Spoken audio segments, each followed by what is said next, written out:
Why small business CEOs are bleeding cash through poor accounting decisions. David White and over 4 decades of working with business owners, I've seen the same pattern destroy more companies than market downturns, competition, or even poor products. It's a decision every small business CEO makes every single month, and most don't even realize they're making it. It's costing businesses tens of thousands annually, and the worst part, they think they're being smart. Today, I'm going to show you the hidden trap that's bleeding your business dry, and more importantly, how to turn your accounting setup into your secret competitive weapon. Let me ask you something. When you choose your current accounting approach, whether that's do-it-yourself software, spreadsheets, or your current accountant, what was the primary factor in your decision? If you're honest, it was probably cost. You wanted to save money. And I get it, I've been there. In my early days, building businesses from selling for Lloyd's Bank to running my own ventures, cost was always top of mind. But here's what I learned the hard way. What you think is saving you hundreds per month could well be costing you thousands per year. And it compounds exponentially as you grow. See, most CEOs approach accounting with what I call cost center thinking. They see it purely as an expense to minimize rather than an infrastructure to optimize. This creates 3 devastating blind spots. First, you focus on monthly costs while ignoring yearly consequences. Second, you prioritize software features over strategic insights. And third, you treat compliance as the goal rather than the baseline. This reactive approach virtually guarantees you'll need to rebuild your financial infrastructure precisely when you can least afford the disruption during rapid growth. Now, I didn't learn this from a textbook. Over my career, I've worked with everyone from Disney to Sony on their business development. I've advised companies through cybersecurity implementations, finance raising, and major transitions. And in every single case, the businesses that thrived weren't necessarily those with the best product.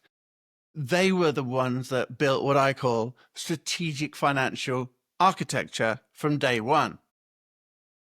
I've seen manufacturing businesses start with spreadsheets, upgrade to do-it-yourself software at moderate revenue, and then switch to full service firms at higher growth stages.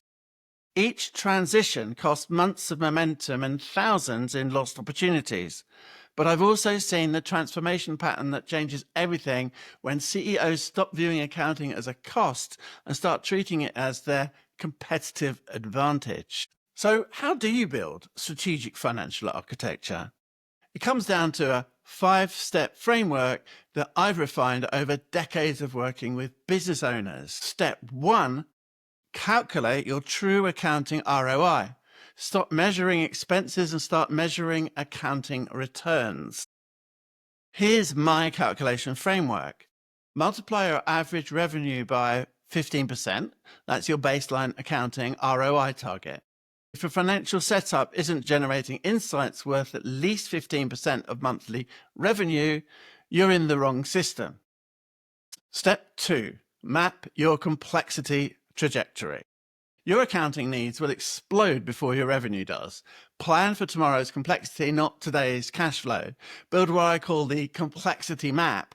Plot your business evolution over 24 months across revenue streams, stakeholder relationships, regulatory requirements, and operational sophistication. Step 3, build your compliance safety net. Transform compliance from a recurring risk into an automated advantage. Late filing and missed deadlines aren't just expensive, they're entirely avoidable with the proper infrastructure. But here's the advanced move. Use compliance as competitive intelligence. Step 4, design a growth-ready infrastructure. Can your current accounting setup handle 10 times the revenue without breaking? Not just the software, but the entire infrastructure. Growth-ready systems have 3 characteristics: modular expandability, relationship scalability, and intelligence amplification. Step 5, create your decision matrix. Stop choosing based on costs and start choosing based on strategic fit. Plot your business across complexity level and growth trajectory. This creates 4 quadrants, each with optimal accounting approaches. But here's the real breakthrough insight that every CEO needs to understand. Accounting decisions compound exponentially. A poor choice in year 1 doesn't just cost you money, it creates a cascade of missed opportunities and strategic blindness that accelerates as you grow.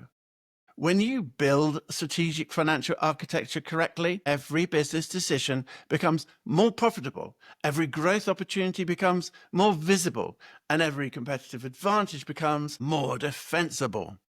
Remember, accounting infrastructure is like cybersecurity: invisible when it's working, catastrophic when it fails. The small business CEOs who build wealth rather than just revenue understand this. Accounting isn't something you do after you make money. It's how you make more money from the money you make. Don't let poor accounting decisions continue bleeding your business dry. The cost of getting this wrong compounds every month you wait. I'm David White. Thanks for watching. And remember, your accounting setup should accelerate your growth, not constrain it. Make sure it does.